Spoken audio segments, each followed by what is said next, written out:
Welcome to Mexican Crossing Lines with your hosts, Cindy Gomez-Schempp. And Duke Gomez-Schempp. You're listening to 88.1 KPPP FM, Fargo Moorhead, where we are adding local color to your airwaves. Tonight I have a special show for you called Deny and Disassociate. Disassociate. Because that is one of the tactics that you must learn from these mercenary activists, from these pseudo-activists. It is one of the tactics that you will see repeated again and again. It makes you wonder what's happening, and it is meant to confuse you.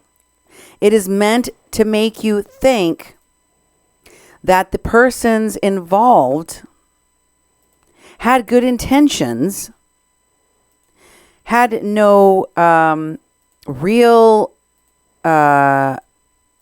knowledge of what bad things were happening. And they just kind of ended up hanging out with criminals, frauds, human smugglers, alcoholics that assault women, etc. And we're supposed to believe that they and a lot of the people around them were not only hanging out with those folks, but promoting them, promoting their work, promoting their agenda. But when push comes to shove, they disassociate, they deny, they disavow. The real question behind all of this is any of it real? And my opinion is, I don't think so. I don't think it's real. I believe that it is, manufactured.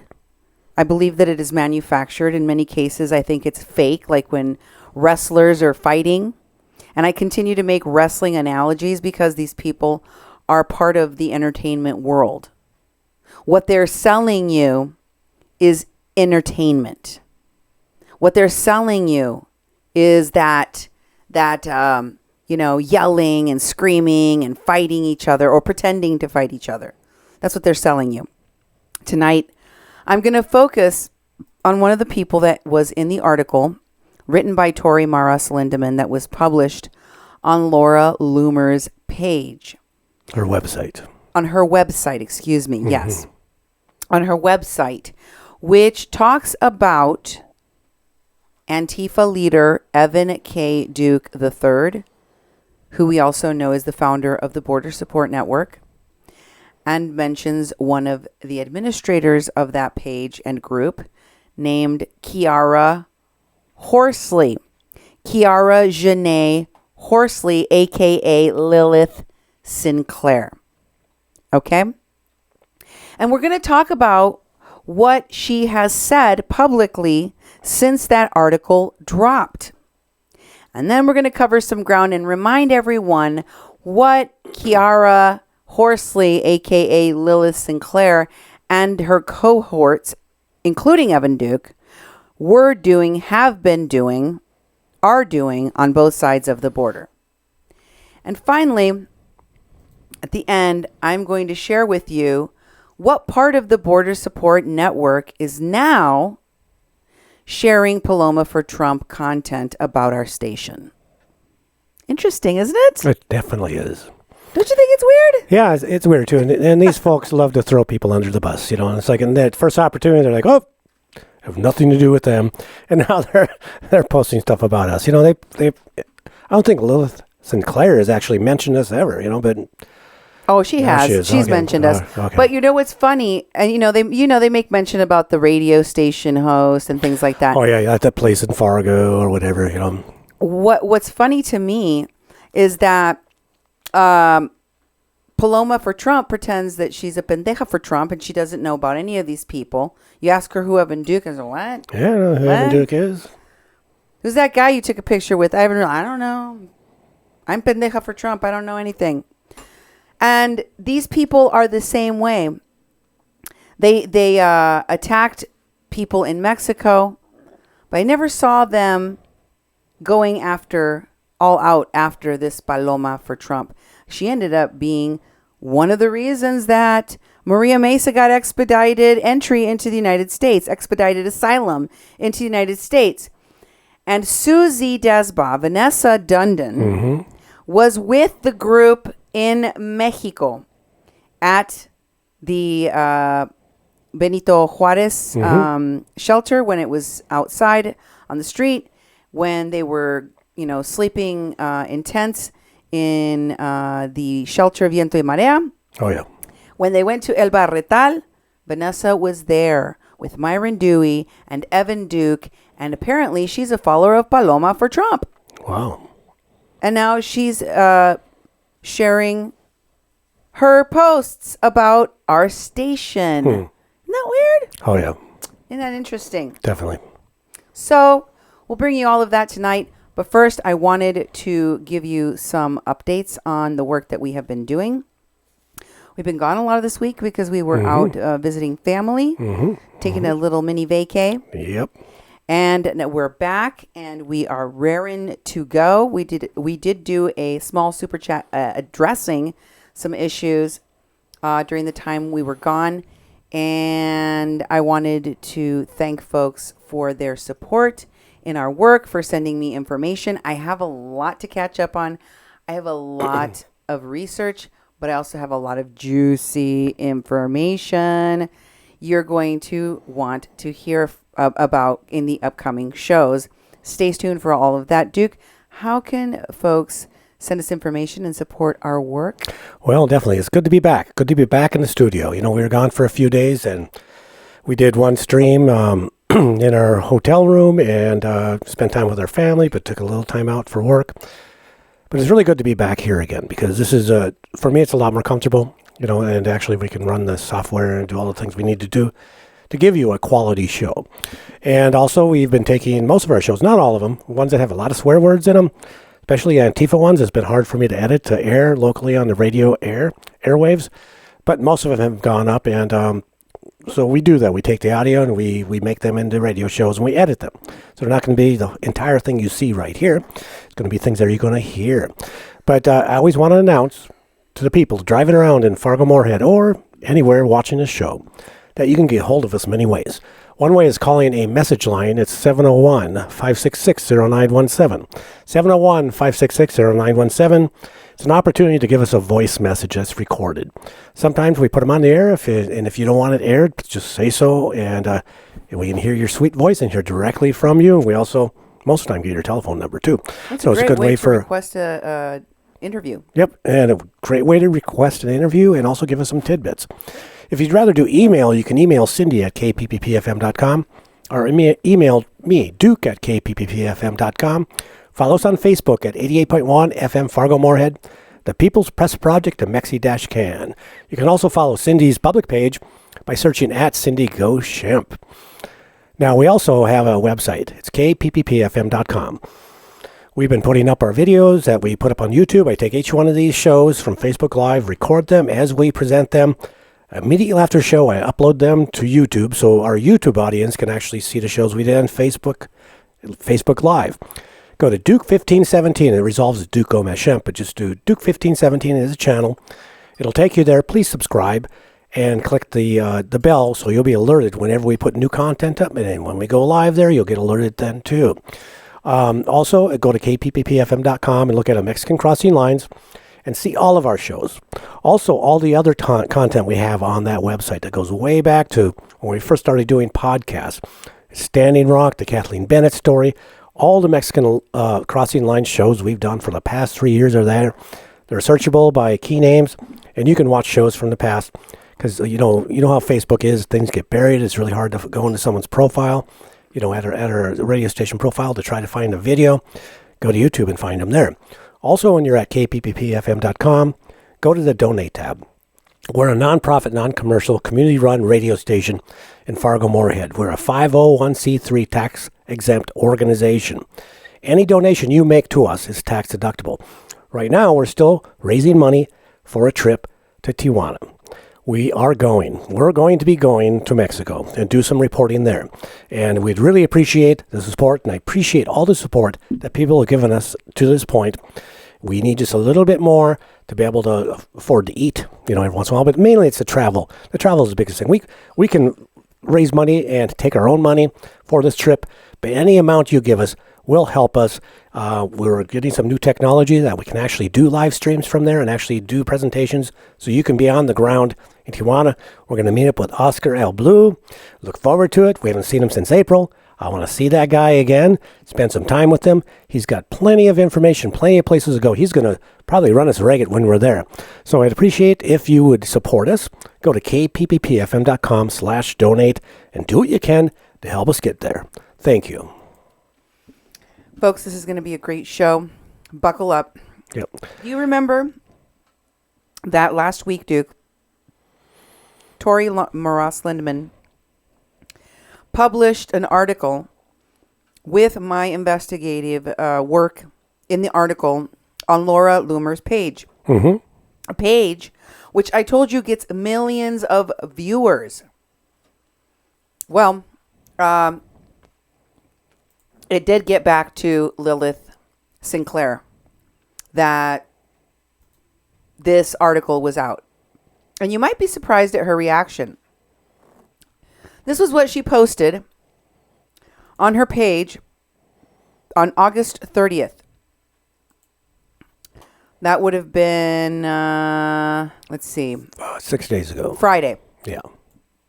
This is the day it came out. Mm-hmm. The very day it came out. Maybe she was watching our show. I don't know. And I'm going to read it what it says because I want you to hear firsthand what she posted.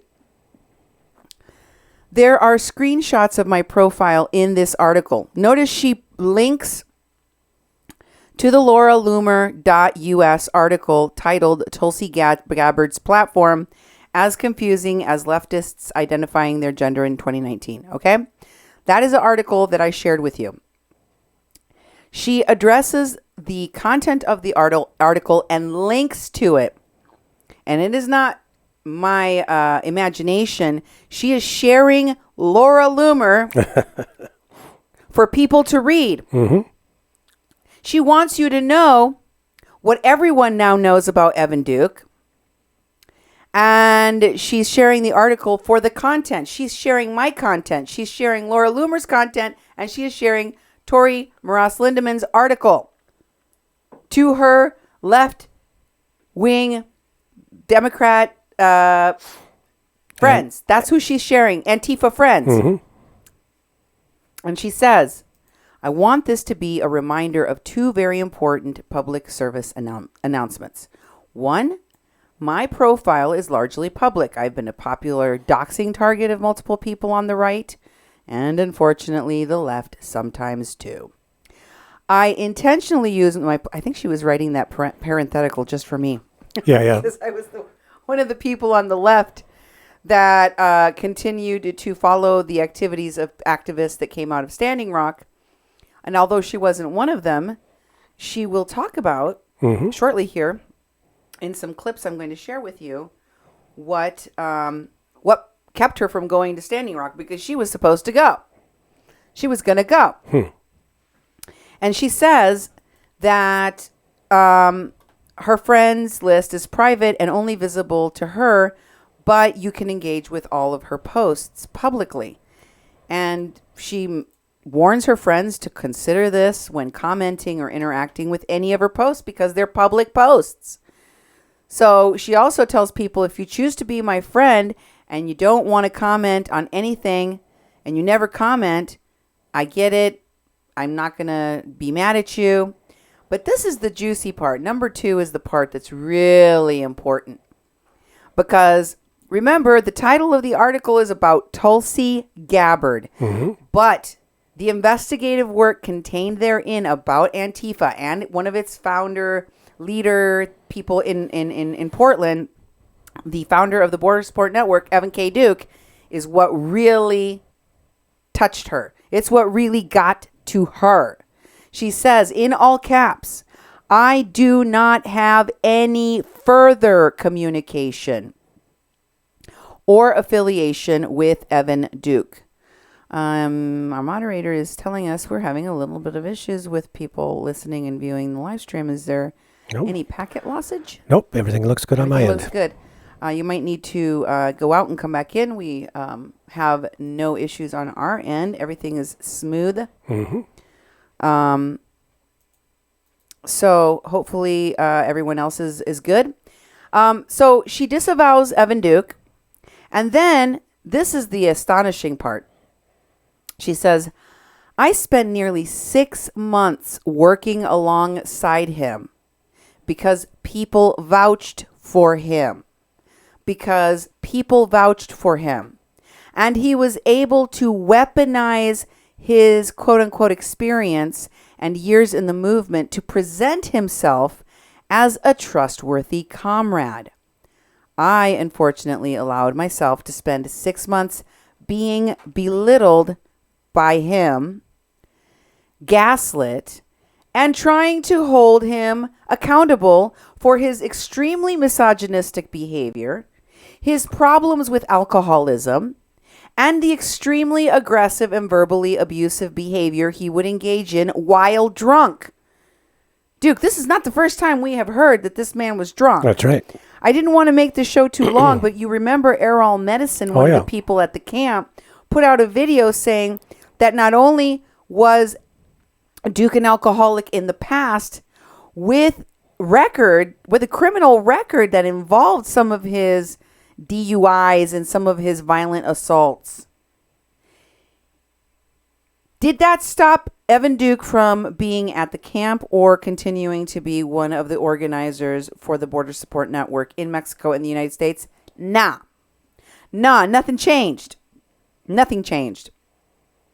So I find it very interesting, and I'm pointing it out because the fact that this person is calling out the alcoholism and the violence and the being gaslit and him having no personal accountability, it's nothing new. It is rehashed criticism of someone, and according to herself, she spent 6 months with. Okay? And then it says that she didn't trust him with finances. Ding, ding, ding, ding, ding. Mm-hmm. Fraud. She didn't trust him with finances because I have reason to believe he has not been transparent with money. That sounds like a first-person eyewitness account of fraud. Mm-hmm, exactly. I know he's been frauding people out of their money. And you know what? I have firsthand, I have reason to believe that this is not a trustworthy person. I don't trust him around trans and non-binary folks. I absolutely do not trust him around women. That's a strong statement. Definitely. He's homophobic. He's transphobic. Also, misogynistic. I don't trust him around women. He's not safe. That's what she's conveying here to me. And then she says this, which is just astonishing.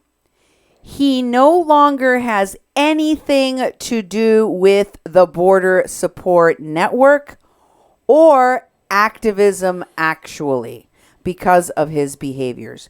Really? I had not seen any announcements in the Border Support Network, which he founded, nor in Activism Actually, which you started, about your disavowing Evan K. Duke III. Until now. Until Laura Loomer's published Tore Maras-Lindeman's article. Until this article hit the eyes of millions of people. That's the first time I heard you disavow this person and say they have nothing to do with the Border Support Network, which they began. They started it. It's like saying, I will no longer have anything to do and have nothing more to do with my children. What? But you made them. Yep. He made the Border Support Network. He made Lilith Sinclair an admin for the page. He added people to the page like Myron Dewey. and Lilith Sinclair and many others. She goes on with her lie, and I'm going to call it a lie because I don't believe it. I literally had multiple people point out that I seemed to be in a cycle of abuse with him. So someone else had to tell you he was abusing you. Because you couldn't tell he was abusing you for 6 months? Although you noticed that he was not a safe person for trans people to be around, homosexuals to be around, and women to be around. You said he had problems handling money, and that you had all of these issues that you yourself witnessed, but someone else had to tell you you were in an abusive relationship with him, and none of it was ever mentioned until this article was published on Laura Loomer's website. Am I getting that straight? Mm-hmm. Was there some announcement made by the Border Support Network or Activism Actually? Some press release I missed? Nope, there was no leadership change announcements. There was nothing. A lot of people traditionally do that because when they change leadership, they want people to know in the community. People are watching their page. There's been nothing about Evan Duke, by anybody and any of this stuff until this article came out. And Lilith is upset too because her screenshots were in the article too. And that put her straight center to criticism. And now there's these people that are part of that Border Support Network and these camps and stuff that are like, ooh, we better slam Cindy. We better slam the Mexican Crossing Lines because they're actually producing something that got covered on a website that has millions of views. Okay. How does she go to Portland, Oregon and engage in the riot that took place there just a couple of weeks ago? Yeah, a couple of weeks ago. Where Evan Duke is from, where he was at, where he was obviously one of the lead organizers of the shenanigans that went down, and not disavow him publicly there. Why is she even there with him? Yeah, it's not like this stuff she just wised up, in the past 2 weeks. That's, her post speaks of, experience and long-term experience, that she's had this experience with this person. And 2 weeks ago, she was out there supporting out there supporting mayhem that he was causing. And now she's taking a step back and say, whoa, disassociated. And then, oh my God. She said, people had to point out to her that he was abusive. And in parenthetical, she says, he tried to ruin my credibility and push me out of projects. When? When did you talk about this? Yeah. When did you mention that you were suffering because of this situation? You posted up about having to spend a lot of time at the border being checked. You railed against the federal police in Mexico. Y'all made posts calling Mexicans racist and oppressive, but you never mentioned the fact that Evan K. Duke III was misogynistic and trying to keep you out of projects and ruining your credibility. You never mentioned it until now. It wasn't until this article exposed Evan K. Duke and his toxic and criminal behavior that you finally said something publicly. And I'm going to hold people accountable to that. I'm going to hold women accountable to that. Yes, women accountable to it. Because let me tell you something. We have lived through this Me Too movement where we're supposed to believe her and talk about what men are doing that is toxic, that is hurtful within our jobs, within different industries. We're supposed to call it out. And yet, time and time again, I continue to see these activists, these leaders that are promoting abusive men that are committing harassment, that are committing, in sometimes violent crimes, drinking, rape, all sorts of things. And everyone stays quiet. Everyone allows those people to continue to operate, continues to give them promotion, continues to call them comrades, continues to work with them and put them in places of leadership. And you know what that does? It gives them credibility and it allows them to make more victims. She was a participant in that.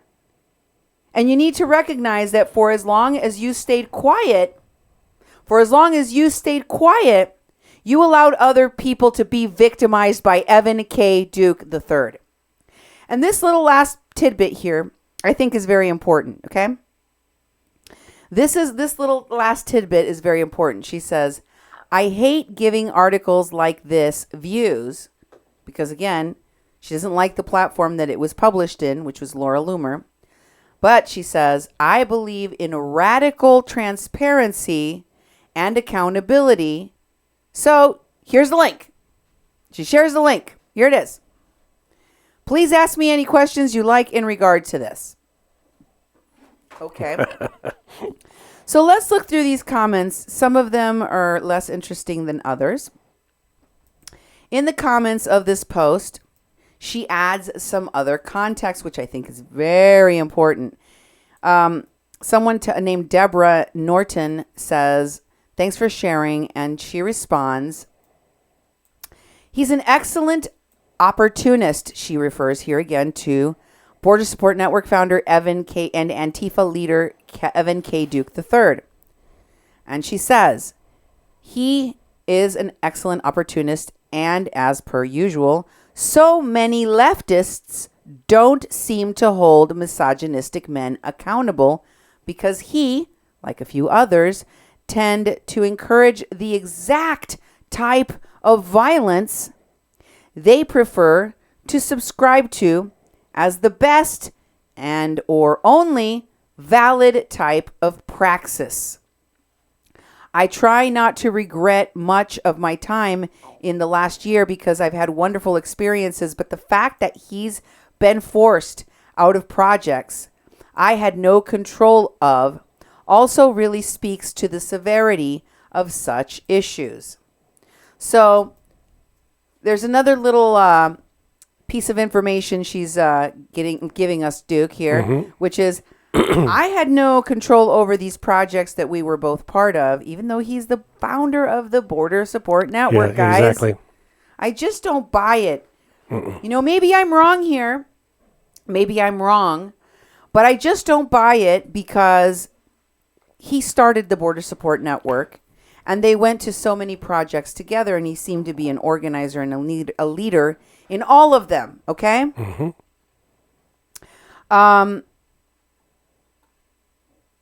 Deborah says something back to her.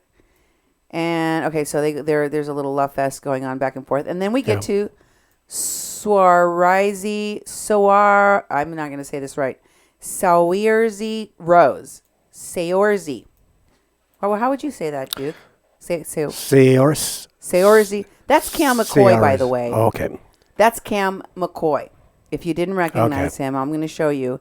And tags Andrew Tolman. Both of them are part of Activism Actually, and as you can see, they're talking about it there. Yeah. And then he says he agrees. So he, who was also working with Evan Duke, Mr. Cam McCoy, says ditto on everything Lilith said about Evan. He agrees. Boy, y'all kept it pretty quiet until now. Exactly. So Tore Maras-Lindeman and I had to collaborate on an article that got published on a page that got millions of views, which is lauraloomer.us. And suddenly all of you activists, mercenary activists, have something to say about Evan Duke. How convenient. How convenient is that? There is another comment by Mary Ann Warner further down. And right above it is Jamie Skopowski, who's on the list with Evan Duke. You remember she's one of the Antifa people that was at Viento y Marea. Oh, yeah. Handing out the unicorn stickers. This is the same Jamie Skopowski that when that San Diego Union Tribune article hit, that there were activists and lawyers and all sorts of people that were being investigated by Border Patrol and Homeland Security and the FBI, and that there was people on this list that that were very upset about it. She was one of the people on that list. And Marianne Warner says she thinks it's hilarious that the article talks about her being on Facebook promoting her sex work. And she responds laughingly, saying that, kind of sarcastically, oh, the audacity, right? Yep. Bryce Phillips comments on Evan Duke. And he also says he knew about Evan Duke and says he's the worst, always hustling, taking money that wasn't meant for him. Less importantly, he has terrible politics and he's just a a-hole. And he goes on. He says, you remember Evan Duke was the one that did inauguration, yep. Occupy inauguration. Mm-hmm. Well, Bryce was there on Inauguration Day protesting in D.C. just right along with Evan Duke. And nobody, and he says when Evan Duke was a nobody, but he was getting money for it. People keep saying these people aren't paid, but there's proof, okay? Yep. There's proof that they were getting paid.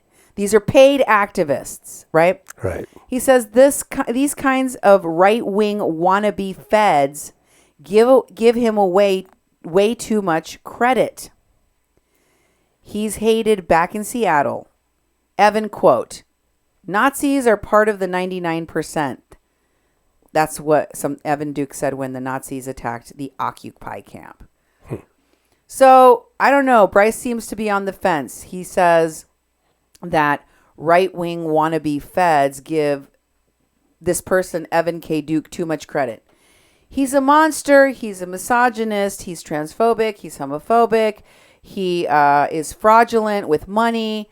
His politics are horrible, and he's an a-hole. But also, he's not really that much of a threat. These wannabe right-wing people make it seem like he's really dangerous when he's not. Can these people make up their mind and decide whether or not he's a good guy or a bad guy or not bad enough to really warrant being pushed out or exposed? Which is it? What are your thoughts? Well, when Evan Duke was complaining about being on a FBI list and all this stuff and blaming our radio station for the investigation that got him on these lists, nobody was jumping ship then because they were like, this is nothing, and now that there's actually a lot more attention. A lot of them are on the list. Directly on Evan K. Duke Yep. III. People are jumping ship. They're like, whoa, I should have disassociated a long time ago. Maybe it's not too late. I'm going to do it now. And I'm going to stand strong in my conviction. And people on that thread, too, they're like, I read the article. It was poorly written. Oh, it was a terrible article. Yeah, it was boring. It was hard to even read any of it, But then why are you talking about it? Why are you reposting it? And why is it such a big deal if there's nothing there? And then Lilith says, and I agree, it is outrageous, and that includes you, Lilith. It's outrageous hearing people speak up to me about all the awful experiences they've had with Evan over the last decade. I wish, isn't this crazy? I wish we could be more proactive about calling out misogynistic, toxic men in the movement. I hope you're talking about yourself, Lilith, because you are a hypocrite. Yep. You also kept all of your concerns quiet. Bryce responds that he's a thief, a charlatan, a disorganizer, that there are women that are like him as well, but personally, he's not on board with the men are trash of contemporary feminism. I don't know what's up with Bryce. He can't decide whether he wants to call this guy out or not. And then Lilith says to him, yes, Bryce, he's an abuser, but here's the thing. Women get pushed out for the slightest transgression. Men, especially misogynistic, violent ones, get idolized and allowed to stay in circles. And then she goes on to say that now that she's talked about no longer working with him, she's hearing year-old stories. I see. But that when she first asked people about him, they told her she could trust him. No one spoke out against him. Also, she said it is far more often that white men get excused for being abusers. There's poopy people everywhere, but there's no no women being given positions of power just for being women. Maybe if so many men weren't concerned with all the not all men and there's women too BS, instead of just acknowledging the rate of abuse and power and the I don't know. She keeps going on a tirade about men and women and feminism and sexism and suddenly it's a good time to address the issues in the movement that she's involved in. Now with Evan K. Duke, being like focused on, she can freely speak about all the problems that there's been for the whole time that she's never ever talked about, that she's never even had any inkling. In fact, she's risen to the point of having visibility because of her involvement in all of these things. And now all of a sudden she says, oh, I've got to talk about all the problems we've been having. And people are like, yeah, me too. All of a sudden everybody's saying, that guy's horrible. Never said anything like that before. But today is a good day to start talking about it. Now, interestingly, and I have to say this is very recent, so I went through that video she did 2 weeks ago. Oh, yeah? Because she literally gave a long... dissertation of her life. Hour and a half dissertation about the details of her life from birth until the present, and including her coming out as queer and leaving her religion, or declaring herself agnostic to her parents, talking about her mixed heritage, her bout with her struggle with depression, and her activism, and her proactive defense of sex workers, which she is one of. I listened to all of this, and I'm going to play clips of it from you because we need to listen and discuss the history of Lilith Sinclair as well. And Saoirse Rose, this guy who is Cam McCoy, which I told you about. This is the guy, Saoirse Rose. I believe Saoirse identifies as transgender and is also the same person you saw in Tijuana with Lilith Sinclair. We'll get to them in a moment. But first, I want to play you some clips of this video she posted because I listened to the whole way through, the whole thing, and she talked about everything under the sun except misogynistic men in the movement or Evan Duke. Didn't mention him not a single time. She didn't even allude to misogynistic men in the movement. Take a listen. A major car accident, which was like the craziest thing in my life. So that happened. I dealt with like a lot of mental health issues going through those couple of years because of this like continued trauma every July from a car accident for 4 years straight. And the timeline of that was actually like really wild because like right as I was in my worst place when I was dealing with like right as I was in my worst place, like dealing with my mental health issues, is when Standing Rock started. And that was really, really wild for me personally because I like to say something that I've tried to talk about on Activism Actually is that activism, doesn't have to just be actions and things. It can actually be engagement on a whole host of different levels. For me, growing up, that looked like a lot of mutual aid, even though I didn't have the terminology to understand that that's what I was doing.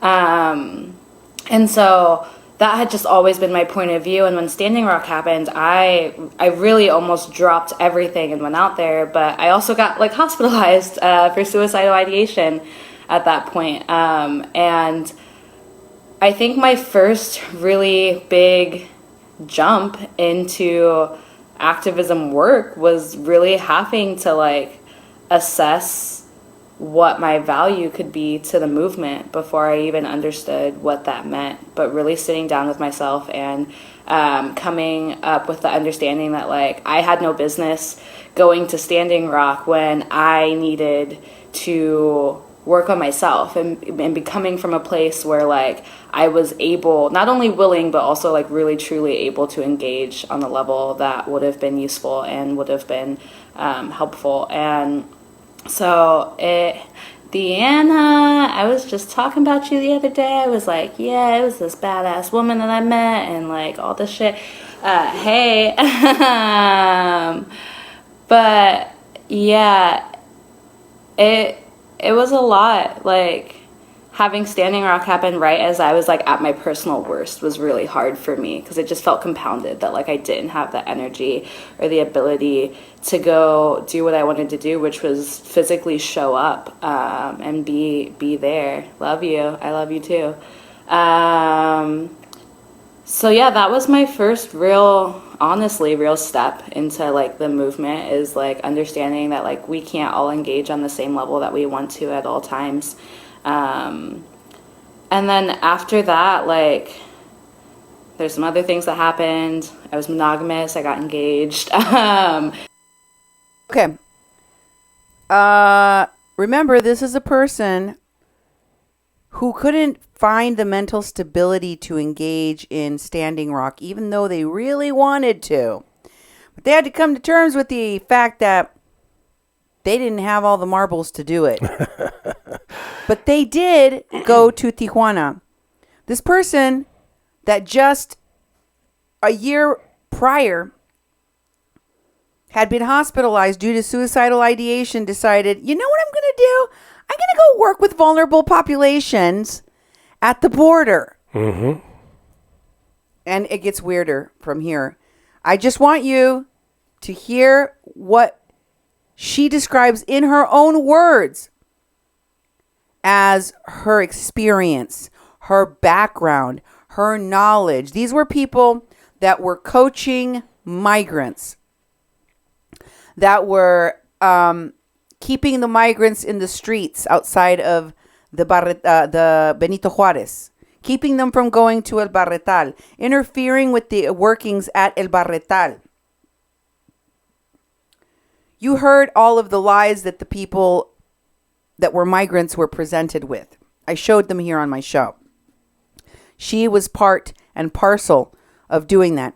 They were also involved in the kidnapping of the unaccompanied minor Carlos, which Tore Maras-Lindeman also helped me investigate and publish.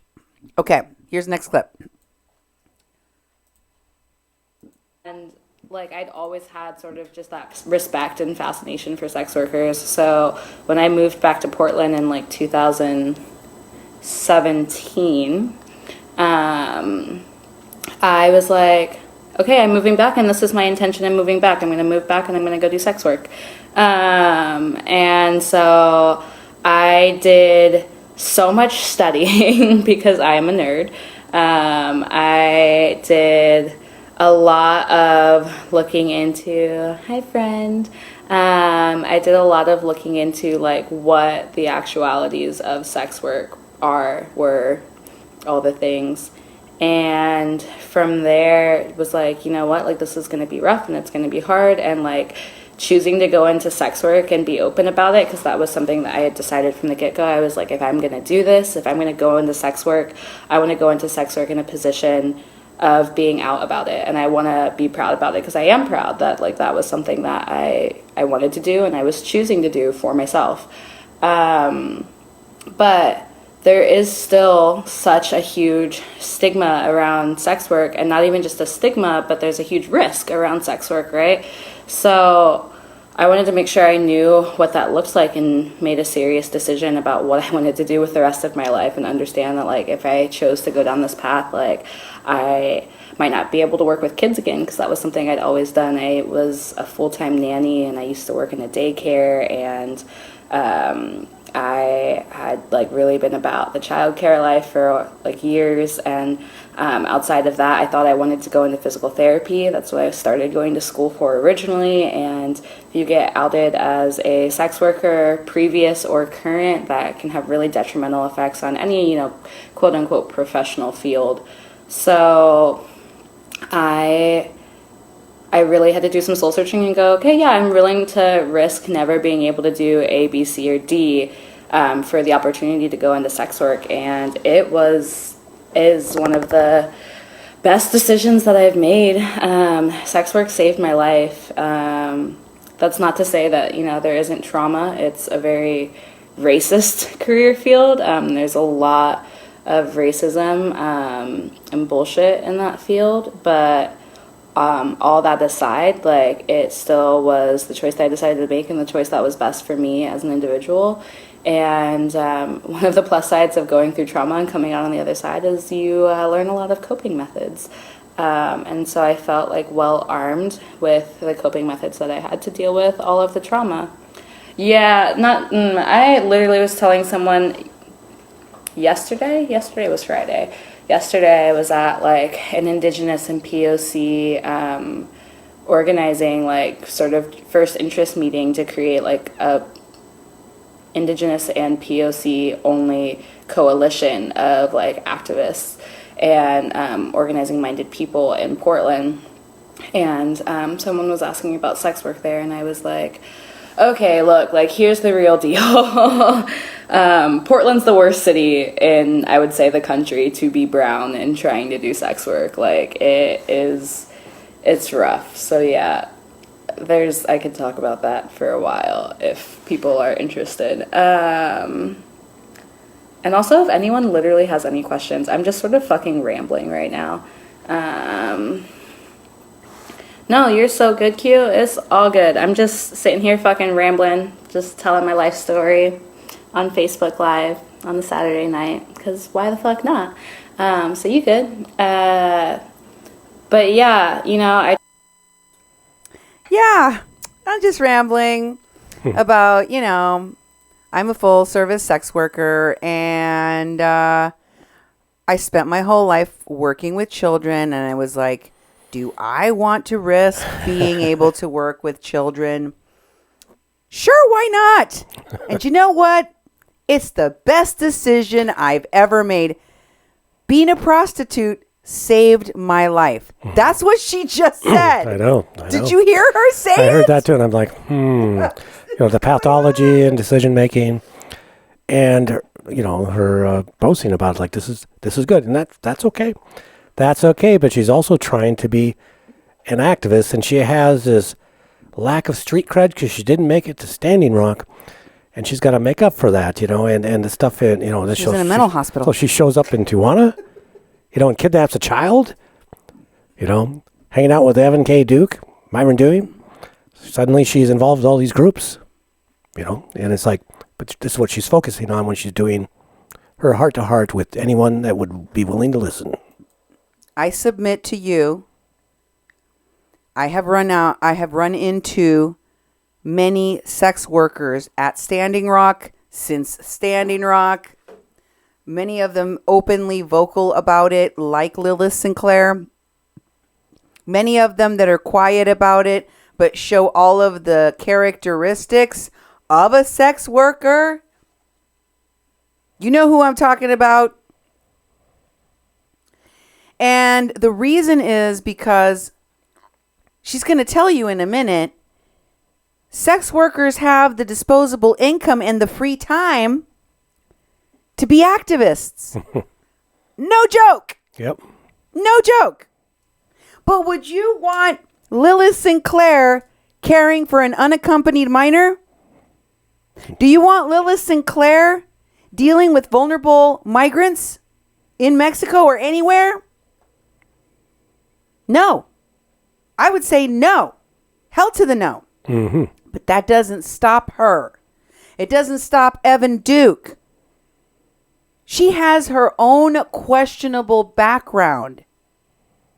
In Mexico, we say, tienen cola que les pisen. They have a tail that others can step on. And that's the real reason a lot of these frauds and mercenary activists stay quiet. Porque tienen cola que les pisen. Because they have their own skeletons. They have semi-trucks full of skeletons in their closet.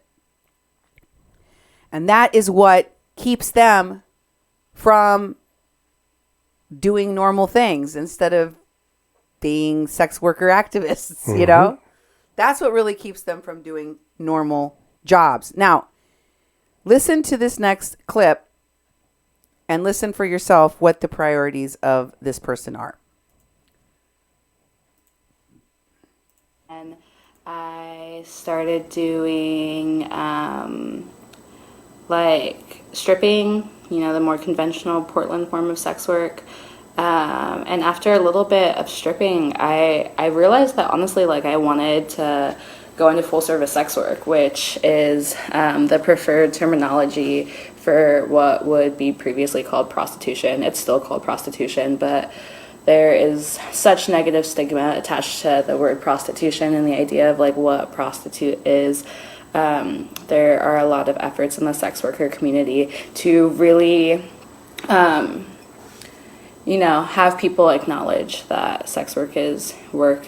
And, while that is like a big talking point, it's also not the only talking point that's necessary. But yeah, essentially I decided I wanted to be a whore. That's a word that I can use. Other people cannot, because it's about reclamation. But it was wild because in that time frame, like, I talked about how I was hospitalized for like suicidal issues right around Standing Rock, and then after Standing Rock, like, along came the Cheeto, and I was still just not in a position where I had any business trying to organize or even show up to protests and things of that nature. Like, it just wasn't in me. It wasn't good for me, and it wasn't good for the movement either. And it still isn't, but that didn't stop her. And this is the same person that was in the WhatsApp chats that were shared with me by Pastor Albert Rivera of the Agape Shelter, where she was arguing with the other activists that they had the right to share drugs with the migrants because some people consider them drugs, some people consider them medicine. What kind of ethical thinking, boundaries does a person like her have? Well, she had no problem taking Carlos, the unaccompanied minor, and having him sleep in her car. She had no problem with the activists like River Doherty who kidnapped that child. She had no problem continuing to work with people like that and people like Evan for months and months and months. It wasn't like she joined a group and they were just together for a couple of weeks. They were living together. But she wants you to believe that he has nothing to do with the Border Support Network that he founded, and he has nothing to do with her organization or her work.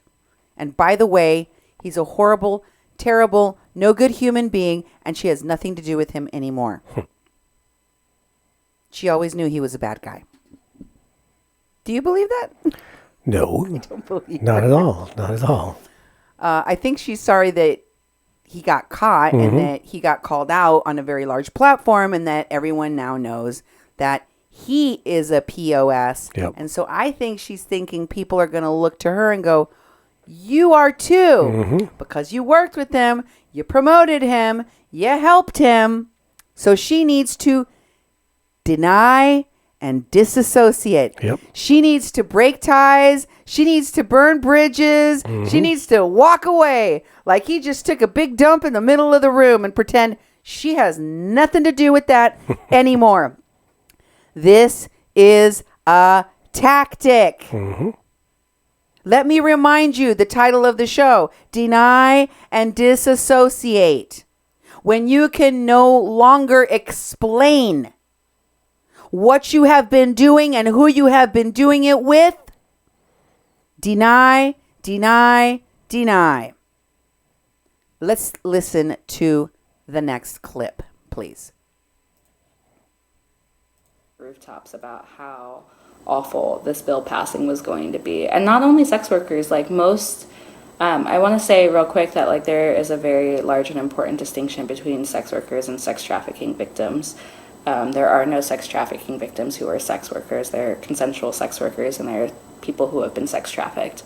And like even organizations like NGOs and orgs that are like do sex traffic or like sex trafficking survivor work. Oh, hey, Justin. Okay. Now I want you to stay right there because I'm going to have you play that again. All right. I am going to break down for you folks. I'm going to show you in just a moment, okay? I'm going to break down for you.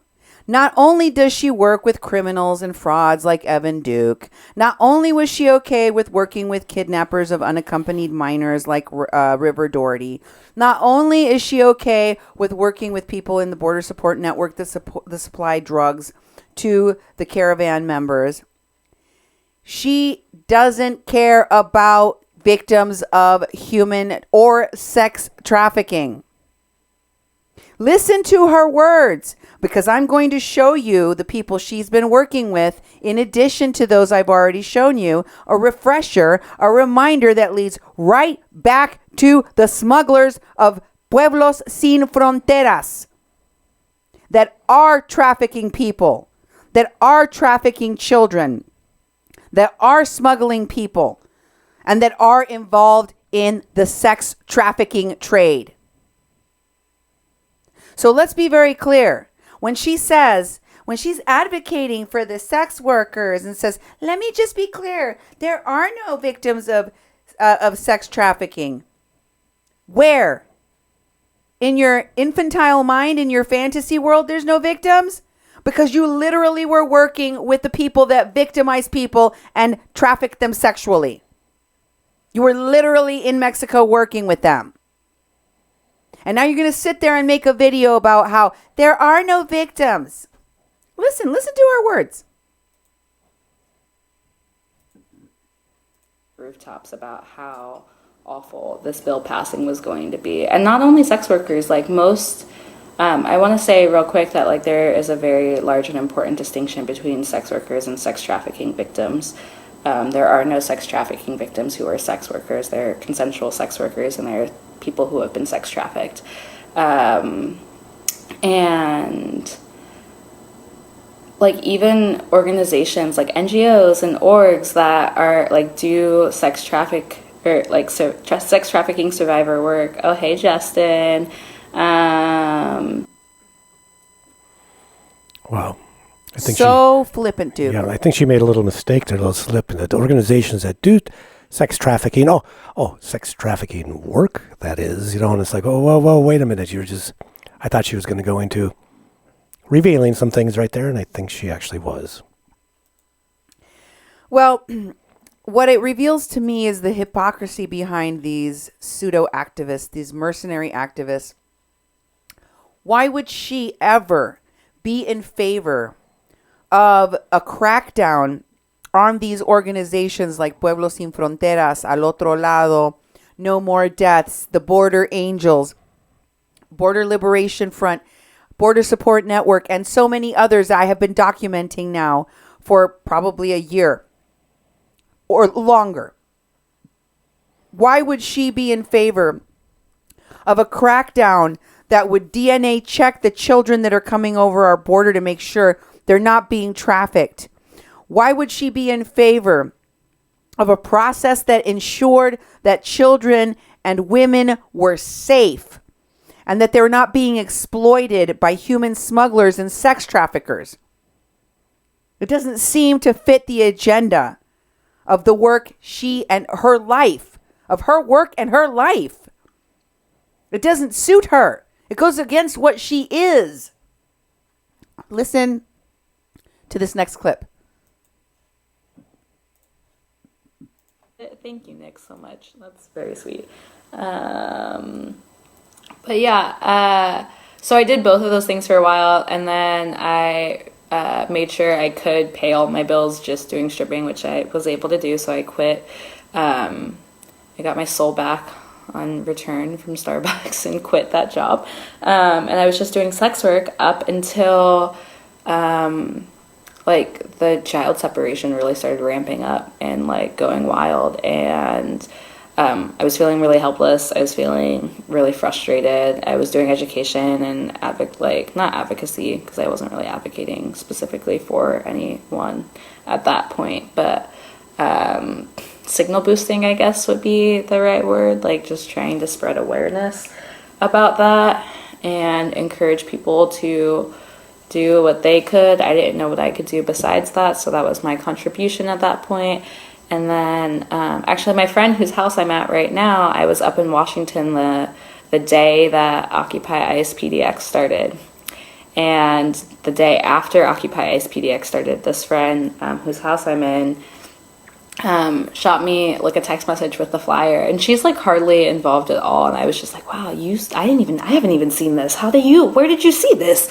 Let's go when I get back. So I got back on Wednesday and we went to vigil, and like the third nightly vigil, and I was like, oh yep, I already scheduled work for the rest of the week, but after I'm done working for the rest of the week, I'm just going to get a tent and I'm going to go, because this seems like something I can do to contribute. And so I did. I set up a tent Saturday, and the rest is history. No, I mean, but I'm dramatic. I'm sorry. I don't know why I'm so dramatic. So if you didn't catch it, she sold her soul to a job at Starbucks, but she got it back when she quit, and she was paying all of her bills from stripping from her sex work. Mm-hmm. That's what she could contribute. She could give of herself because she could pay her rent on time, because she could make money from sex work. Not the kind of money that a regular job at a Starbucks could give you. That was stealing her soul. The kind of money that people make in prostitution and sex work changes them.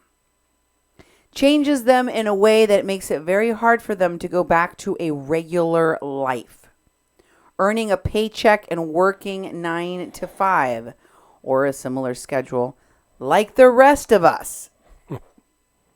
Folks, listen to this next clip. I think it will give you more insight into how these mercenary activists operate. Dibs on the pregnant dog, or on one of her puppies, and then like this cat in Tijuana like fucking adopted me. I was like outside of the autonomous occupation on the streets of Tijuana, and we were like trying to get the Mexican federal police to allow us to take the food out of the like occupied warehouse that was like had a riot line in front of it for like 5 days that they were like refusing to allow like food or water into or out of. It was a whole thing. But so it was like the like people who were like leading the occupation, like there was a consensus, and like people wanted to end the occupation and like go somewhere safe, and like we had found a shelter, which is a whole other thing that turned out to be not very good. But so we were trying to get the food from that shelter, or from the occupation to the shelter, and we had a vehicle. But the municipal police, like at that point, the federal police weren't being as shitty towards us in Mexico, but the Tijuana municipal police, municipalities, were being fucking awful. And this one cop really didn't like me. Like, he really fucking didn't like me. I slept out there for like 5 days. He woke me up one time. Like, he had asylum seekers wake me up on the street. Like, he knew my face, had asylum seekers wake me up. And then he was like, they were communicating, and like, I understood like little bits and pieces, but I was also fucking tired. It's like 4:30 in the morning, and he's like, tell her I'm being nice and not arresting her. Like, he was like, no, you have to tell her. Like, no, you have to tell her. Like, tell her, like, I'm being nice. It was just this whole thing. So that same fucking cop, I'm like in the van that we're using to transport the food, and we're waiting for the municipal police to give, or for the federal police to give the go to bring the food out. But the van is just, I just have the blinkers on, and it's on in the street. And the municipal police is just fucking driving past me every couple of minutes, just like, you need to go, like, move. You can't park on the street, and you need to move. Like, you need to blah, blah, blah, blah, blah.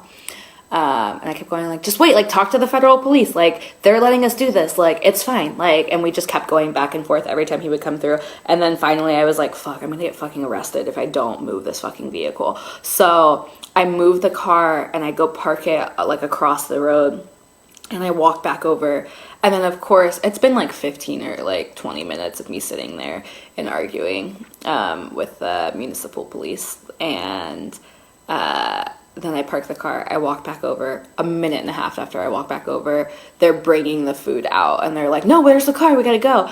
And so as I'm like jogging back to get the van and bring it back over so people can load food in so we can take it to the shelter, this cat, like as soon as I step onto the block, like mind you, there's other people walking on this block already, like there was other like just human activity, but as soon as I step onto the block, this little cat walks out from under the car parked directly in front of the van and just looks at me and just starts screaming. I know she was rambling, so it might have been hard for you to understand, but she was describing the standoff with federal police at the Viento y Marea shelter. Yeah. The one that activists got very involved with. The one where the lawyers came and said, the people are going to have some kind of a temporary restraining order and you can't force them to leave, which they never got. The one where Pastor Rivera ended up taking people to the new shelter. The new shelter she's talking about is Pastor Rivera's shelter, the Agape shelter, where she and other activists participated not only in providing drugs to the people that left Viento y Marea and went to his shelter, including methamphetamine, but also, and giving drugs to that minor boy, Carlos, but also in his kidnapping. In his kidnapping from the shelter, where other migrants that were taken by these activists from the Agape shelter eventually had threatened to kill the minor unaccompanied boy. Did you miss what I just told you? A group of these activists had control over these migrants. They had them protesting on the streets. They had them protesting in this warehouse. They had them confront the federal police for no good reason. Just to make the police in Mexico look bad. They put out false stories about the federal police sending text messages to each other calling the migrants in the shelter animals and cockroaches without producing a single text, without producing a shred of evidence. They just said, the Mexicans are racists, they're xenophobes, and they don't want the people in their country. And that was the narrative that was supposed to play out. That was the only narrative you were supposed to hear about. These were the people putting out those messages. And did you notice how she just glossed over the fact that, oh yeah, that other shelter, it turned out to be its own problem. Why? Because you participated in the kidnapping of an unaccompanied minor that you guys were giving drugs to? Yep, that's Is right. that why? Mm-hmm. Is that why it got complicated? She didn't even talk about it. She spends more time talking about the animals she has adopted and how she snuck a cat into the United States that was from Mexico than she does about mentioning a human unaccompanied child that she helped and aided and abetted other people in kidnapping. In that clip. When you're not so angry about what this crazy woman has just said, go back and watch it and listen to her. Because it just baffles my mind that she's sitting there talking about, oh, and this cute little cat, and the effing cops, and the effing cops, and the effing this, and the effing that, and the cat. Oh, and that turned out to be a problem. Yeah, the part where you kidnapped a kid turned out to be a problem. Yep, exactly. It turned out to be a problem. And her spin, is like, I'm thinking, like, we covered that whole thing. We covered, like, the police chief that was in there. We covered that. Every day there was something on the eviction, that these activists, fake activists were in there, basically wanted to keep people close to the fence so they could do their action and have their visuals, and their spectacle. And it was like, she's describing this stuff and I'm like, boy, she's glossing over it. And a lot of the fake activists do that. They're going to tell the story that, oh, the cops were oppressive. This was going on. This is the hard part over here. We were doing the greatest thing there. We're trying to bring food in. The deal was at the time, if you go back and watch those shows, they weren't letting food come in. They said people could come out and get the food, but once they stepped out, They weren't in the shelter because they were closing it down and they couldn't go back in. So people didn't want to walk out there and get food. So they'd rather stand inside or use the bathrooms. They'd rather poop and pee in buckets and not have any food. And then she's spinning like they just wouldn't let us bring the food in. They're such blank holes, that sort of thing. So her spin is I'm just like, what? The federal government closed the shelter. It was, what's the word for it? Condemned. It was condemned because of health reasons. The people still refused to leave, even though it was condemned for health reasons. A 2-year-old child had pneumonia, and her mother refused to take her to a hospital because these pseudo-activists convinced those people they had to hold that building. For no good reason. Her child could have died because of these miserable mercenary activists. Do you think she cares about a child more than she cares about that cat? Nope. No! No, she doesn't. Listen to this next clip. Get this cat across the fucking border when I go across the border. Like, that's going to be a fucking, like, I'm already going to get detained for, like, hours. Go like, back. I know I'm going to... Okay. Go to the beginning. Yeah. Get this cat across the fucking border when I go across the border. Like, that's going to be a fucking, like, I'm already going to get more detained concerned for, about like, getting the hours. cat. Like, I know... Across the border. Yeah, like... No, really, I really do feel like animals really, like, I was like, he chose me, and he was like, he knew I could help him, like, he was just like, she's gonna help me, come here, help me, and so, now I had 2 cats, Delusions and of then I was grandeur. like, I gotta get the cat across the border, and then I was like, I already have a dibs on a puppy in Texas, and I was like, I wasn't intending on having 2 animals, I can't fucking fly around with like a fucking, not only 2 animals, but like a small young kitten and a small young puppy. Like, there's no way in fucking hell. Like, there's no way in hell that was going to work. So I was like, I don't know what the fuck to do. Like, I got this cat. One of the asylum seekers named him Suerte, which means lucky in Spanish. And I was like, he's not lucky. Like, it'll be his nickname for now, but he's not lucky. He walked up to me and demanded I help him. Like, that wasn't lucky. So I ended up naming him. His full name was Nacaye Suerte. And Nacaye is the name of, like, an Aztecian, like... That's not a word. Warrior, like a historic, like ancient Aztec Aztecian warrior. is not a word. Okay. It's not a word. Yeah, because I was like, he's a feisty, fiery little lucky bastard. So then I had Nakai, and then I met this guy, and I literally like met this guy in Tijuana on Tinder, and hung out with him, and he was so cool. Like, he was so supportive of the work. Like, he like bought a few Ubers for people, like an asylum seeker and like also an organizer who needed to get around, and like let me charge my phones while I like helped find emergency housing for like a number of asylum seekers. Like, there was like all of a sudden this emergency, and then I was like, oh, I know we're supposed to hang out, but I got to do this thing, and my phone's on 3% battery, and I got to get back to the activist house. Activist house. Mm-hmm. They have an activist house. And yeah, I think there is some sort of religious context to the name Nakai. I don't remember, which is the only reason why I didn't say he was a god, because I don't want to say that he's a god, but like, yeah, there's some sort of religious context to the name. What the Nakai. hell do you think you are naming a cat after an Aztec it's spelled god? M-E-C-A-L-L-I, If that's the case. if anyone wants to like look up like These Nakai people are warrior, so and is curious about disrespectful. it, just in case anybody's curious. But yeah, this guy was disgusting. Yeah. And she's talking about her Tinder dates and crossing a cat over the border. These are her real priorities. These people are irresponsible. She has the mind of a child. I have socks that are more responsible than this woman. She has no business being... This is the caliber of pseudo-activists that you have working with Al Otro Lado and Pueblo Sin Fronteras, folks. That is what the people of Tijuana are having to deal with. this kind of crap. Animal hoarding, sex workers with like mental problems. Yeah. And was that their last one? No, there's 2 more. Okay, please play the next clip. I'm sorry, folks. Get this cat across the fucking border when That's I the go same across one. the border. Sorry. Like, that's going to be Here we go. Next Next one.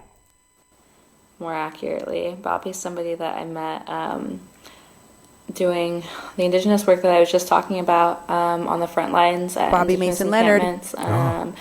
And Bobby just recently got to Hawaii to support the Mauna Kea. Ugh, fuck, I'm tired. Mauna Kea. He's in stuff. Hawaii. He's flying a drone Yeah, it today. doesn't surprise me that this is delayed because my I'm not on Wi-Fi. In Mauna Kea? Yep. Well, that's what drone pilots go to these places for, to fly their drones, to do surveillance. That's why they had drone pilots go to the border. That's why they had drone pilots in the camp. That's why Evan Duke was working with Myron Dewey, the drone pilot. And they're all connected. Notice that she's talking about Mason Bobby Leonard, the guy she was doing the camp stuff with. These are the indigenous leaders. You mean the drone pilot, the mercenary activists? Because they're definitely not indigenous leaders. Excuse me. Mm-hmm. Was that the last one? That was the last one. Okay, cool. Now we can move on. Now, the other person that was with this threesome that was traveling around was Cam McCoy. He was also at the Viento y Marea shelter. Here's his one of his profiles. Like many of these people you see in Mexico in the Border Support Network, Cam is also an entertainer. He's not just transgendered. He's also a bagpipe player, a flute player, and many other things. Is he any good? Probably not. None of them really are. They're just D and C-list caliber people. You know, it seems to me that this group loves to support art and celebrate mediocrity.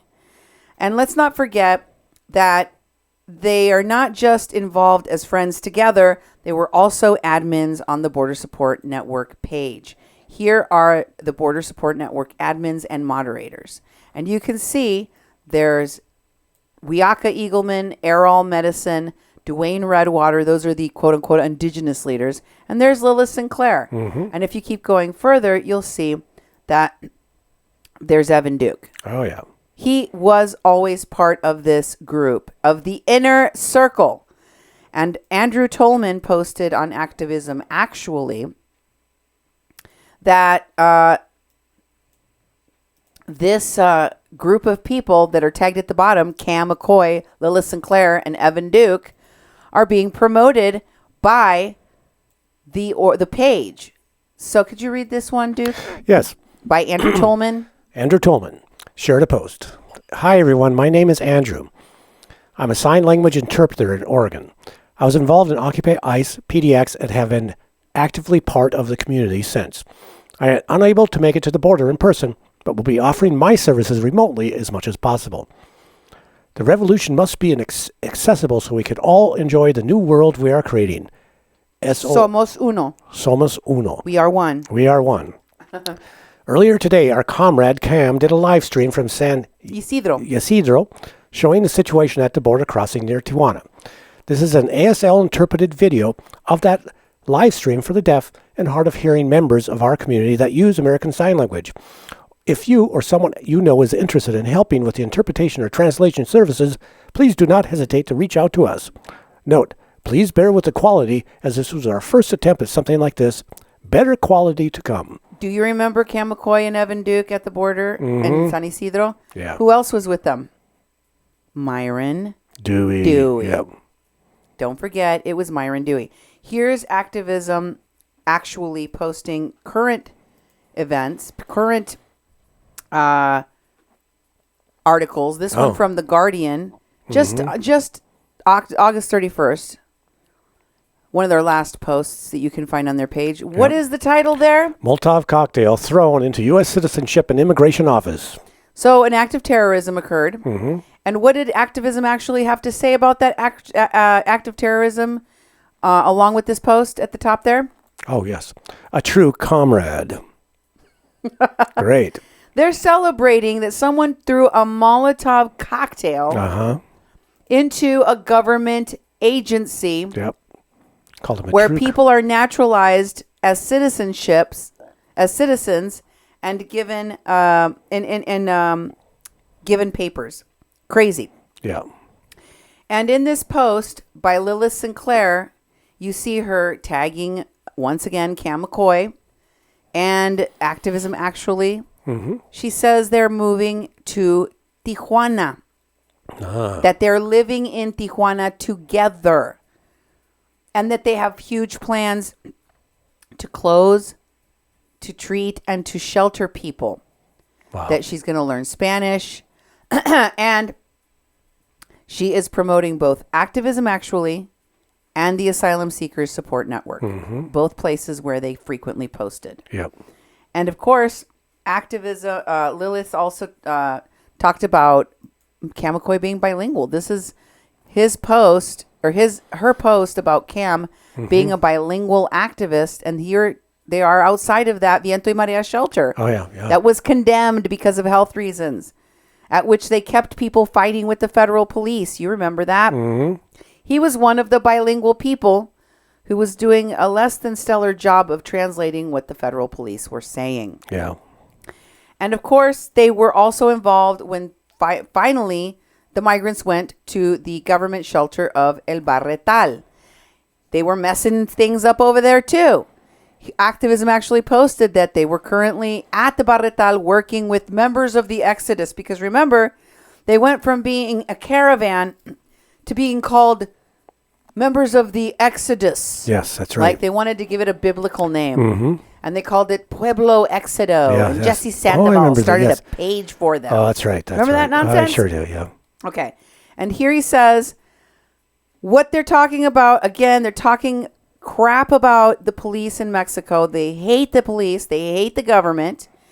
And they say the federales are clamping down on all donations. Not true. And media. Also not true. Except for pre-approved orgs. No, real orgs. Yeah, really. Real orgs. And they you know, the misinformation and lies. That's what their posts are about. They say they're holding a big symposium on who's who to present their findings and coordinate a humanitarian response. No members of the Exodus have been invited or were even informed or consulted for the report. Word is right now that migration is inside El Barretal. Immigration, they mean. Yeah. Like Inami. And people are worried that they're going to make a sweep. They're basically saying that, you know, ICE is inside of the shelter and they're going to deport everyone. Who was spreading these lies that people were going to get deported if they went to get help from the Mexican government at a shelter that was approved by the government and not controlled by these mercenary activists / coyotes? Them. Yep, exactly. The mercenary activists working with the coyotes were the only ones promoting that these migrants not get help from the government. You know why? Because they needed them vulnerable. They needed them helpless so they could prey upon them. And that's what they did. And now we have all of the posts. We have the history that shows what they were doing. We now know it was propaganda and lies. We know that the people spreading these lies was them. Look at what else they had to say. A woman is in need of an emergency C-section. Remember they raised thousands of dollars for that C-section? Yeah. We never heard about that baby.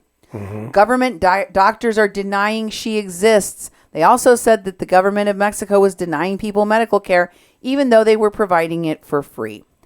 All promises of autonomy and agency for the Exodus have been broken at this point. This is an ally industrial complex in action. F your borders, F your governments, F your complicit NGOs. That's what they were putting out, Duke. That's it's right. a bunch of lies, but it doesn't matter. That's what this Lilith Sinclair is really about. Now she's trying to blame Evan Duke. I am clean and white and pure as driven snow, and he was such a bad man. I knew he was so much trouble. You know, I disavow him. Yeah. I'm nowhere near him. Not associated at all. None of my friends neither. But it's a lie. This is a post from Cam McCoy in which he's talking about meeting some Hondurans, and they were able to have a rap session. They think they're having a summer camp. They think they're at Coachella. Yes. That's one of the disgusting parts of all of these activists. They're like, they're going to have a good time and write a song while they're there and then sell it. That's right. On the internet. And they're talking about the Lakota water protectors because that means Myron Dewey was there and Vanessa was there and Wiaka was there. Yep, exactly. That's who he's referring to that were at the Barretal with them. Let's just be clear. Afterwards, we talked about their experiences as refugees. They were in the middle of the group of youth and children that was under fire this afternoon, mentioned multiple people fainting from the gas. They're talking about the tear gas. They're talking about the people running and having a clash with Border Patrol. Yep. And one kid getting hit in the back of the head with a canister, that was a gas canister, and bleeding profusely. They also worried about being targeted by gangs and fascists in Tijuana. Now, remember they called Oscar El Blue Ramirez a fascist? Yeah. Remember Evan Duke specifically posted that the Viento y Marea shelter was going to be attacked by fascists. They point their finger at cops, at citizens of Mexico, and they say, you're a fascist. You're a racist. And now that gives them the right to protect themselves from the Mexicans and from their oppression. And to say that the migrants are scared for their lives as well. That is the nonsense that they were spreading. And they were spreading it, let us be clear, with the people from Standing Rock, the indigenous water protectors. Yep. Like Digital Smoke Signals Myron Dewey. Here's his post because he was there with them. And he posts a video in which the Barretal encampment is being taken over by Mexican immigration, spreading the same lie, the same message you just saw Cam McCoy and others spreading. Same thing, okay? He said this is a violation of human rights of the asylum seekers, blah, blah, blah, blah, blah, Eagle and Condor. And then look at the bottom of this post in which you can see that this was posted by, the original video was the post by Jesse Sandoval, the one that created the Pueblo Exodo page for the migrants. And it's tagging David Gaskin, the Turtle Mountain Chippewa Native American living in Mexico for several years that teamed up with Myron Dewey when he arrived to follow, escort, or be a coyote for the caravans. And who's tagged there? Lilith Sinclair and Cam McCoy. Oh boy. Just making sure that you see who they were with, who they were doing it with. Okay? It wasn't like, Evan is a bad guy. No, all of the people around you are bad people. All of them. And don't play stupid and pretend you didn't know, because now millions of people are finding out what Evan Duke is. And they're pretty disgusted. But you don't want that disgust to rub onto you. Let's dig a little bit further. I'm almost there. This is Jesse Sandoval and the page she created, that Exodus. The Pueblo Exodo. You remember this page? And do you remember that guy? Do you remember that guy that she was with and translating for and promoting as one of the leaders of the caravan? He wasn't a leader of the caravan.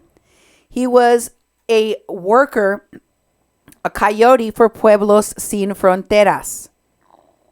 And if you recall, he was seen with another person from Honduras that was promoting people to go all the way and leave them stranded in Tijuana. Perro Amarillo dude. The Perro Amarillo dude, as you can see, there is Ulises with him in a report that we showed you a piece of before.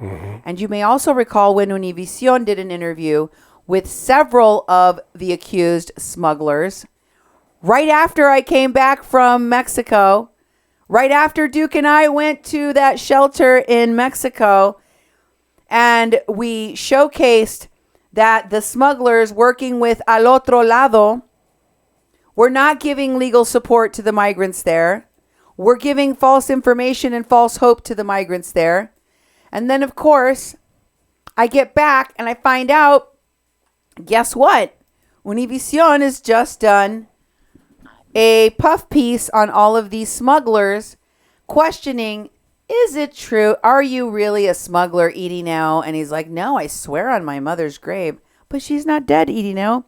Anyway, here's one of the clips from that Univision story. And you can see there is Mr.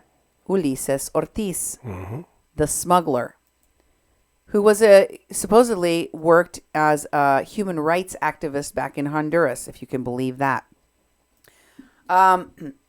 Now, I want you to show the video in which this self-proclaimed and, of course, repeated by Univision's reporter, working for the defense of human rights in Honduras and escorting the migrants in the caravan. What was he doing at the Barretal shelter with the migrants? Let's show them the video of how he, excuse my language here, the only way to describe this, the correct term, I guess, is spit roasting one of the migrants, where they're basically both pretending to have both oral and anal sex with a migrant on video while they mock and ridicule him, while they laugh at him and talk about how they're raping him. Now, there is no actual raping. This is just bullying on another level. But this is a man who claims and who has been claimed by Univision to be a protector of human rights. Roll tape. And you can see this man is not happy to be being spit roasted. There's Ulises forcing this boy's head into his crotch. Did you see this? Mm-hmm. This is supposed to be a defender of human rights promoted by these people in the Border Support Network. That man was constantly being quoted, translated for. Mm-hmm. That is what that man is really about. And I did a whole show where I showed more of his posts and pictures and gave you a deeper sense of what that coyote is really about. So don't believe the hype. Now let me show you when they were talking about the Mexican government taking over at El Barretal. You know Evan Duke was there too. Here's his post saying the Mexican government was taking over. Same propaganda and lies. Mm-hmm. The people that were promoting this. But they were also promoting Berdie Gutierrez. Berdie, Evan, Myron, and Wiaka were also involved in the arrests that happened at Playas of the clergy. Here they are, all tagged. They took photos there. They were participating in those arrests. It wasn't just her, being part of this little car trip with Cam McCoy. No. It goes much deeper. Here's Juan Mancias, the chief of the Carrizo Come Crudo tribe, a non-federally recognized tribe that is supposedly fighting to stop building of the border wall. And he tags Evan Duke, Myron Dewey, because he works with them. Mm-hmm. And Lilith Sinclair was with them as well. Is she linked in the bottom of the post there? No, I'm sorry. Okay, and then of course we have the Occupy inauguration admins. You can see there that you've got Lilith. There's Evan's picture. You can scroll down a little bit more. Myron Dewey's on there. And Jesse, Lilith, and 11 other members are moderators. And that's a different page, not the Border Support Network. So they did more than just, Border Support Network and Activism Actually. And then, of course, she was tagged in the post by David Gaskin when he did his run walk. There's Lilith Sinclair right after Evan K. Duke. Yep. And look at all the other names. Jamie Skopowski. She went to, they're all Antifa people. Yep. Evan Duke also tagged her when they planned on opening the camps. She was involved in the opening of the camps. Let's skip the next one that gives more detail on the action camps, but jump to the let's establishing action camps. Let's look at that one. This is them on a road trip that I was talking about to go establish action camps and that collective house, the activist house in Tijuana. Who's tagged in that? Cam McCoy and Lilith Sinclair, because they worked on that together. And of course, we'll skip the next one. We'll run to Sinclair, Evan, Duke, and Berdie, because they were working together to make collections for the shelters that they were running. They didn't want people to go to the government-supplied shelters in Mexico. They wanted people to go to Berdie Gutierrez's shelter, the Caritas shelter. They wanted them to go to their shelters so that they could hook them up with coyotes and cross them over the border. Lilith and Evan both hugging Berdie Gutierrez. And she says that Berdie is her sister. Yeah. And then, of course, here is BSN, the Border Support Network, teaching students at Antioch College, which we showed you, about, there's Myron Dewey, Wiaka Eagleman. We showed you the Border Support Network chalkboards and the promotion of everything that they did there. Yep. And, of course, they prioritized certain people, like Berdie Gutierrez, which you see prioritized here. And Lilith Sinclair is one of the people tagged in the posts. They had way more to do with each other than a road trip, okay? Yeah, exactly. They had way more to do with each other. And you know why I think she's starting to panic a little bit, Duke? Why? Because just yesterday, this article came out about how the FBI is monitoring and tracking protest groups as extremist organizations. Ooh, that's why. Okay. But you know why they're doing that? The FBI has to do that because, as you know, Ivan Riebling was being investigated for arming the Border Support Network, Evan K. Duke specifically. Yeah. You know Ivan Riebling, the guy that Paloma said she didn't know but was actually a fangirl of. Oh, Ivan, whatever his name was. I don't know what his last name is. You do such a better... You know our names better than me. Yeah, that guy that Paloma wants to pretend she doesn't know. Well, it turns out that's exactly what this article is talking about.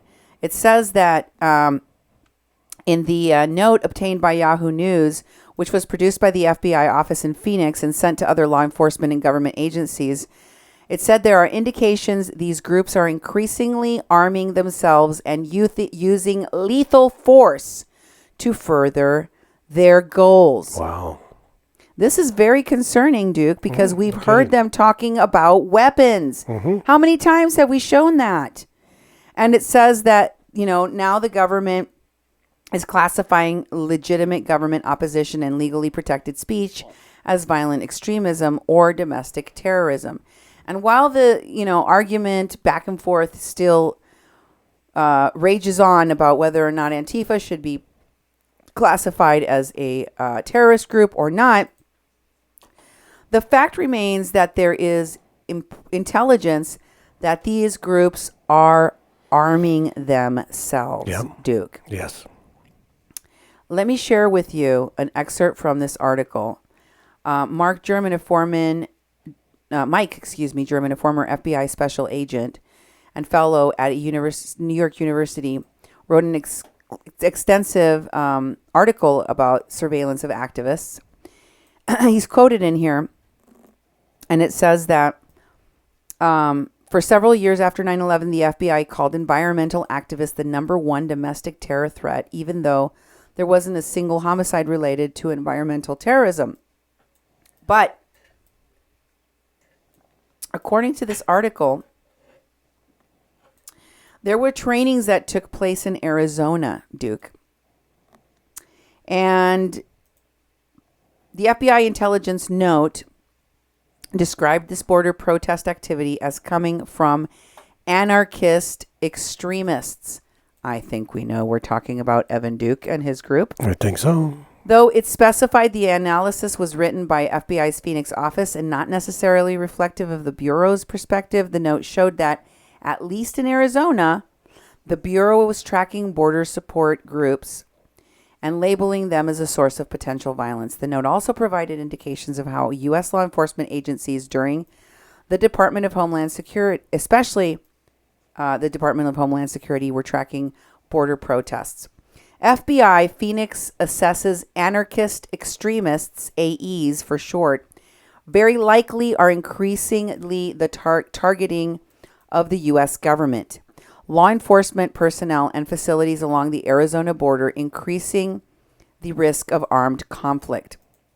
FBI Phoenix also assesses Arizona-based anarchist extremists likely are increasingly arming themselves and using lethal force to further their goals and in confrontations with ideologically opposed groups. That is what's really going on, folks. Wow. And it should be terrifying. It is. Because we are seeing a lot of this violence, and people like Evan Duke and the Border Support Network group, and come on, let's face it, Activism Actually and the anarchists and Antifa people that we've shown you promote violence. It's going down. The group connected to Joshua Nichols and the group connected to Cam McCoy and all of these other people that were at the Viento y Maria shelter is also directly discussed here. Based on the date and the quote cited by the note, the FBI seems to be referring to posts from the activist website, It's Going Down, which I have talked to you about since its inception, since they started posting. And we know that those people are connected to these people from Standing Rock. For sure. And also mentions another group that was messaging the same kinds of messages as the Border Support Network and working hand in glove, the Border Liberation Front, also discussed on my show. This article is literally rehashing of a lot of my reporting, folks. You got to read it. Somebody got this to the FBI. Thank you, Jesus. Yep, for sure. And also thank you, Tore Maras-Lindeman, and also Laura Loomer. Thank you. Thank you to the people that have helped me get this information to the right people. Notice, in this article, it mentions that the Antifa training seminar that took place in Flagstaff, Arizona last April involved firearms.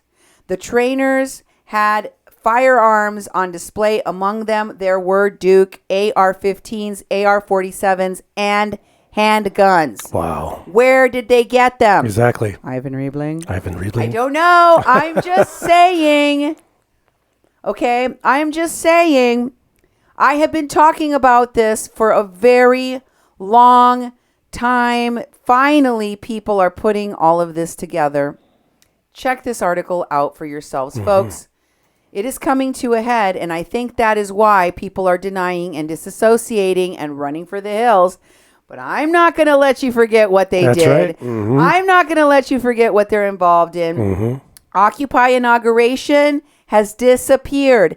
That was one of Evan Duke's first pages. If you look it up now, poof, Gone. It's gone. Damage folks. control. Damage control. Damage control. People are running for the hills. And Vanessa Dundon, SiouxZ, is posting about the conversations about us exposing pendeja for Trump. And what did she say? Could you read that? Yes. Susie Desba shared a post. Omi G. Cindy has conquered and divided her own side. LOL. Pendeja. Loltz. And she puts up the felon, the redneck Republican. This is the Baldy Jackson page that has been promoted by Paloma Pendeja for Trump. Yeah. So she's then she posts another post from Pendeja for Trump's page. Yeah, and she's with Oscar and Anthony. yeah. This is the people from Standing Rock Yep. working with Lilith Sinclair, the prostitute, working with the Antifa activists. And look at what they are posting about. Pendeja for Trump's posts. You think it's a coincidence, folks? That they're watching what Pendeja for Trump is doing and celebrating it? Yeah. You know why they're celebrating it? Because birds of a feather flock together. Yep. Look at the last post. Here's the last post. This one's got you on it, Duke. Oh.